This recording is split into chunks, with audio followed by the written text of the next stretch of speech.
ಅವರಿಗೆ ತುಂಬ ಹೃದಯದ ಕೃತಜ್ಞತಾಪೂರ್ವಕವಾದ ಅಭಿನಂದನೆಗಳು.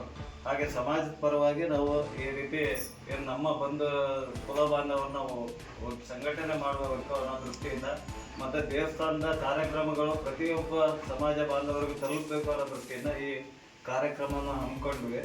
ಇದಕ್ಕೆ ಪ್ರಾರಂಭ ಉತ್ಸಾಹ ನಮಗೆ ಕೊಟ್ಟಿದ್ದು ಅಂದರೆ ನಮ್ಮ ಟ್ರಸ್ಟಿನ ಅಧ್ಯಕ್ಷರು ಶಂಕರಾಚಾರ್ಯರು. ಅವರಿಗೆ ನಮ್ಮ ಯುವ ಭಾಗದ ಪರವಾಗಿ ಕೃತಜ್ಞತಾ ಅಭಿನಂದನೆಗಳು. ಇನ್ನು ಮುಂದಿನ ರೀತಿಯಲ್ಲಿ ಹೆಚ್ಚಿನ ಸಹಕಾರ ಕೊಡಬೇಕು. ಸಮಾಜ ಬಾಂಧವರನ್ನು ನಾವು ಸಂಘಟನೆ ಬಲಪಡಿಸಿ ಇನ್ನು ಮುಂದಿನ ಸಮಾಜದ ಕೆಲಸಗಳನ್ನು ನಾವು ಈ ಸೇವಾ ಮನೋಭಾವನೆಯಿಂದ ಮಾಡ್ತಾ ಹೋಗೋಣ ಅಂತೇಳಿ ಅವ್ರ ಹತ್ರ ಸಲಹೆ, ಸೂಚನೆ, ಸಹಕಾರ ಎಲ್ಲನೂ ನಾವು ಖಂಡಿತ ನಮ್ಮ ಸಲಹೆ ಸಹಕಾರ, ಸಲಹೆ ಕೊಡುವಷ್ಟು ದೊಡ್ಡವರ ಅಂತ ಇದ್ರು ಸಹಕಾರ ಅಂತೂ ಖಂಡಿತ ಇದೆ. ನೀವು ಮಾಡೋ ಒಳ್ಳೆ ಕೆಲಸಕ್ಕೆ ಎನಿ ಟೈಮ್ ಮಧ್ಯರಾತ್ರಿ ಬಂದು ಕರೆದ್ರು ನನ್ನಿಂದ ಸೇವೆ ಸಹಕಾರ ಎರಡನ್ನೂ ಸಿಗುತ್ತೆ, ಮಾಡ್ಬೋದು. ದೇವ್ರು ಒಳ್ಳೇದು ಮಾಡಲಿ.